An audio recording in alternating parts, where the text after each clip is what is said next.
Hello guys. आज मैं यहाँ पे एक बहुत ही स्मॉल टॉपिक की चर्चा करूंगा। आपको वो पहले से ही आता है या आना चाहिए। क्लास 10th स्टैंडर्ड का टॉपिक है। बेसिकली मैं NTSC एस्पिरेंट्स को टारगेट करके वीडियो बना रहा हूँ और मैं 10th क्लास के सबसे आसान से टॉपिक को कंसिडर करता हूँ, linear equation and two variables. आपको उसकी सारी कंडीशंस वगैरह पता है, लेकिन ये वीडियो बनाने का मकसद बस इतना है कि कैसे हम बच्चों को फॉर्मूला फीडिंग अप्रोच से बचाएं ताकि वो सोचने पे थोड़ा सा मजबूर हो, सब्जेक्ट में डिफरेंट डायमेंशंस को एनालाइज कर पाए। जैसे आप सभी लोगों को पता है, अगर मैं कहूँ कोई दो लाइंस इनकंसिस्टेंट है, इनकंसिस्टेंट का मतलब होता है कि वो लाइंस नॉन इंटरसेक्टिंग नेचर की हैं, मतलब कोई भी सॉल्यूशन एग्जिस्ट नहीं कर रहे। और जब लाइन को हम कंसिस्टेंट बोलते हैं तो कंसिस्टेंट का मतलब होता है कि उस केस में आपके पास इनफाइनाइटली मेनी सॉल्यूशन भी हो सकते हैं और आपके पास यूनिक सॉल्यूशन भी हो सकता है। यूनिक सॉल्यूशन किस केस में होगा? यूनिक सॉल्यूशन के लिए लाइंस आपकी नॉन पैरेलल होनी चाहिए, तो डेफिनेटली वो लाइन सेम प्लेन में है, इसलिए कहीं ना कहीं पे इंटरसेक्ट कर जाएंगी। और अगर हम इनफाइनाइटली मेनी सॉल्यूशन की बात करें तो ऐसे केस में लाइंस कोइंसिडेंट होंगी, यानी ऐसे केस में एक्स वाई की इनफाइनाइट वैल्यूज के लिए कोई इक्वेशन आपका वैलिड होगा। और जब हम इनकंसिस्टेंट की बात करते हैं, नो सॉल्यूशन की बात करते हैं, तो ऐसे केस में आपकी दोनों लाइंस पैरेलल होनी चाहिए, तो कहीं पे मीट नहीं करेंगी। ठीक है, तो ये बातें हम याद रखते हैं। इसका डेरिवेशन 12th में जाके कुछ अलग तरीके से लोगों को करवाया जाता है, डिटर्मिनेंट या मैट्रिसेस में। बट हम 10th लेवल के बच्चों को कैसे ये चीज फील करवाएं, ये ऐसा नहीं कि इसे बेटा याद रख लो, नहीं, कैसे वो फील कर पाएंगे इस चीज को। तो यहाँ पे हम फीलिंग वर्ड पे बहुत जोर देंगे। तो आइए यहाँ पे थोड़ा सा काम कर लिया जाए।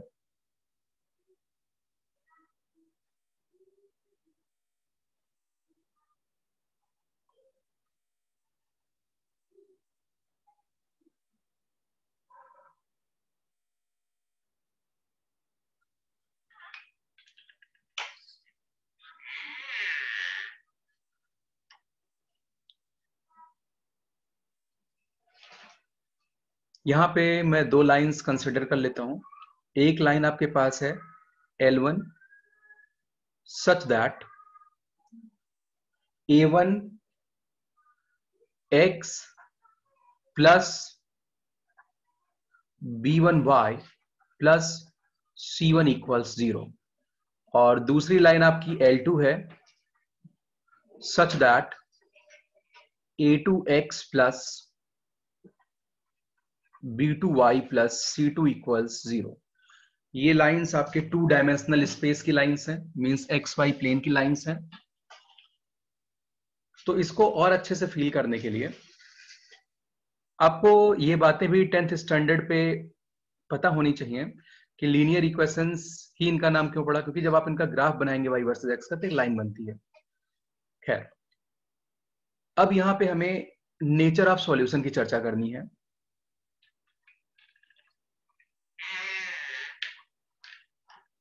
Nature of solution, nature of solution को हम इस तरीके से डिवाइड करेंगे। एक होता है कंसिस्टेंट,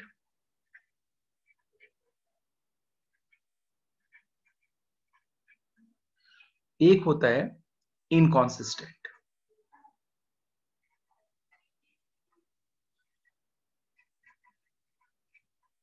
कंसिस्टेंट का मतलब होता है देयर एग्जिस्ट सॉल्यूशन,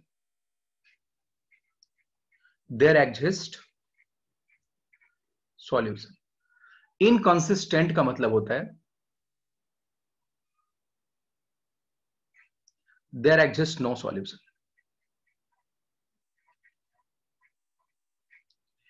यानी फर्दर अगर हम इसको आगे बढ़ाएं तो यहां पे हमारे पास दो पॉसिबिलिटीज हैं।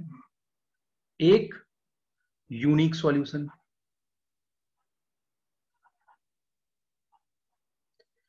यूनिक सॉल्यूशन, दूसरा है इनफाइनाइट सॉल्यूशन।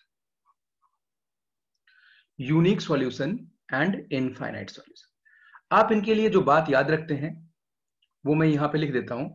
इस कंडीशन के लिए आप ये बात याद रखते हैं, a1 upon a2 equals b1 upon b2 is not equals c1 upon c2। और अगर इनफाइनाइटली मेनी सॉल्यूशन की हम बात करें तो इस केस में आप ये बात याद रखते हैं, a1 upon a2 equals b1 upon b2 equals c1 upon c2। आप ये वाली बात याद रखते हैं। यूनिक सॉल्यूशन की बात करें तो आपको ये बात बता दी जाती है यहां पे, a1 upon a2 is not equal to b1 upon b2। ये बात ध्यान रहे कि 10th स्टैंडर्ड का बच्चा जो भी है उसको स्लोप और बहुत सारे टर्म्स इन सब के बारे में ज्यादा आइडिया नहीं होता है, तो ज्योमेट्री का आइडिया तो उसको होता है, ठीक है। तो एक काम करते हैं, इन लाइंस को प्लॉट कर लेते हैं। एक्स वाई प्लेन में L1 और L2 को रफली प्लॉट करते हैं भाई, क्योंकि हमें A1 A2 इन सब की वैल्यू नहीं पता है तो हमें रफ ग्राफ ही बनाना पड़ेगा। तो हमारी ये एक्स एक्सिस है, सॉरी ये वाई एक्सिस है और ये एक्स एक्सिस है।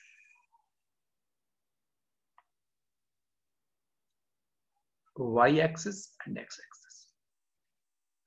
अब आप एक बात ध्यान दीजिए, अगर मैं L1 लाइन में फर्स्ट केस लेता हूं, यहां पे कौन सा केस यहां पे कंसिडर करते हैं, सबसे पहले यूनिक सॉल्यूशन वाला केस कंसिडर करते हैं।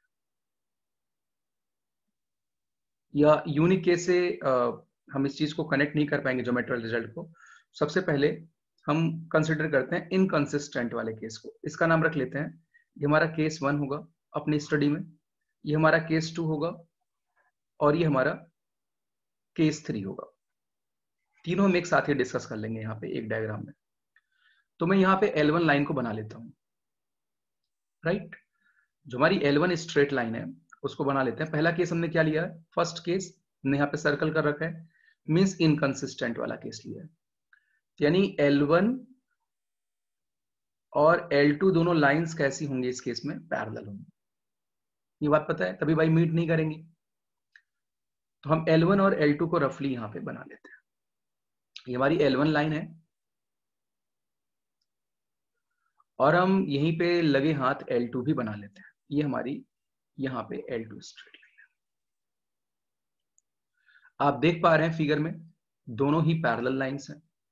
ये पॉइंट O है, ये पॉइंट A है, ये पॉइंट B है, ये पॉइंट C है, ये पॉइंट D है। इस लाइन का नाम हमने रखा L2 और ये वाली लाइन है L1।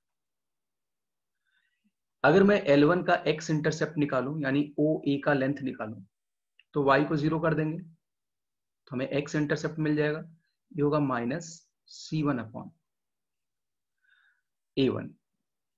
L1 का y इंटरसेप्ट निकालना है तो x को 0 पुट कर देंगे तो आएगा -C1 अपॉन B1। अच्छा, ये OA और OB की वैल्यूज आ गई। आपको OA पता चल गया, OA L1 लाइन का x इंटरसेप्ट है -C1। मैंने यहाँ पे कोई साइन कन्वेंशन, मैंने रफली लाइंस को प्लॉट कर रखा है, ठीक है। मींस किस क्वाड्रेंट में कहीं बना लो, आप पैरेलल लाइंस आपको बनानी है। OB लाइन आप मींस OB जो भी है y इंटरसेप्ट है, ये होगा -C1 अपॉन B1।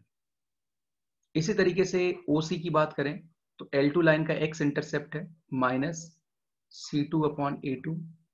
और OD की बात करें तो ये L2 लाइन का y इंटरसेप्ट है, माने यहाँ पे क्या आएगा -C2 अपॉन B2। अच्छा, आप एक और बात यहाँ देख पा रहे हैं कि दोनों लाइंस पैरेलल हैं। जो ट्रायंगल आपके पास यहाँ पे बन रहे हैं, यानी ट्रायंगल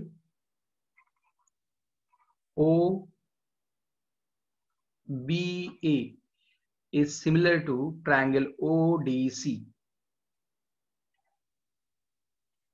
अगर दोनों ट्रायंगल सिमिलर हैं तो साइड्स इनके क्या होंगे, प्रोपोर्शनल होंगे। साइड्स क्या होंगे इनके, प्रोपोर्शनल होंगे। मींस अगर आप यहाँ पे ओ ए अपॉन ओ सी लिखेंगे, ओ ए अपॉन ओ सी, तो इसकी वैल्यू किसके इक्वल होगी? O B upon O D के।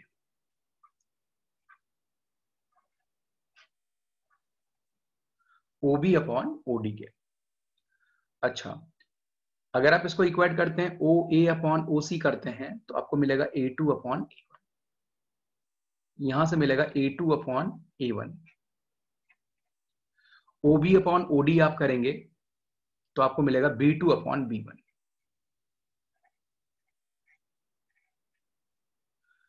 यानी ये आपकी कंडीशन हुई कि दोनों लाइंस क्या हैं? पैरेलल हैं।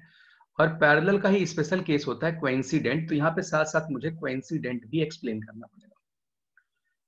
अच्छा, यहां पे अभी हमें कुछ और लिखना है, वो अभी हम छोड़ देते हैं, थोड़ी देर में लिखेंगे, ठीक है? ये हमारा जो केस है वो हमने कर लिया है, बट यहां हमें थोड़ी सी बात और लिखनी है, लेकिन अभी उस पर चर्चा नहीं कर पा रहे हैं। ये हमारा फर्स्ट केस था। अब साथ ही साथ हमें सेकंड केस अभी डिस्कस करना पड़ेगा। तो सेकंड केस के लिए आप बहुत ध्यान से अगर देखें तो L1 और L2 कोइंसाइड करनी चाहिए। मींस L1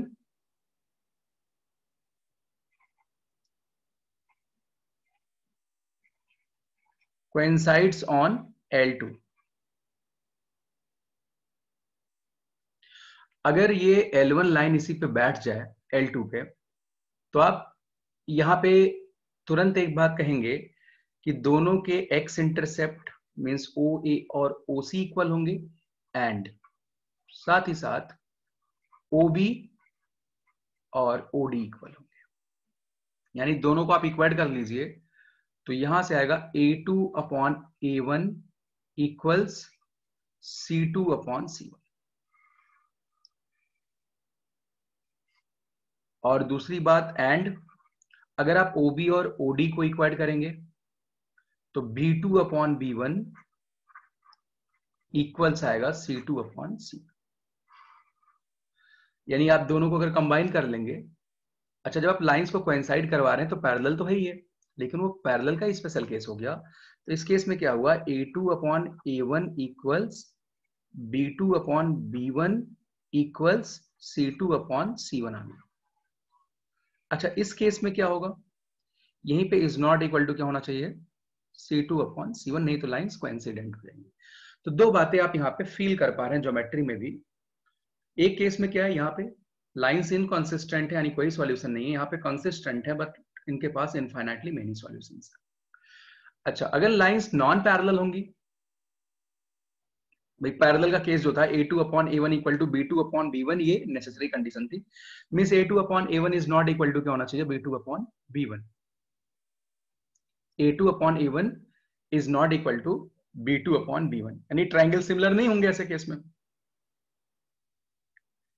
अगर ट्रायंगल सिमिलर नहीं है तो साइड्स प्रोपोर्शनल में नहीं होंगे। आप समझ रहे हैं ना? अगर ट्रायंगल सिमिलर नहीं है तो साइड्स प्रोपोर्शनल में नहीं होंगे। यानी भाई इस वाले केस में क्या जाएगा? A2 upon A1 is not equal to B2 upon B1, या A1 upon A2 is not equal to B1 upon B2। अच्छा, अगर आपको ये फंडा याद होता तब भी आप सवाल कर लेते, लेकिन अगर आपको ये सब लिंक्स पता होंगे कि ऐसे भी इसको हम देख सकते हैं, तो यहां से थोड़ा सा दिमाग खुलता है। ठीक है, तो इस वीडियो में फिलहाल इतना ही। Thank you.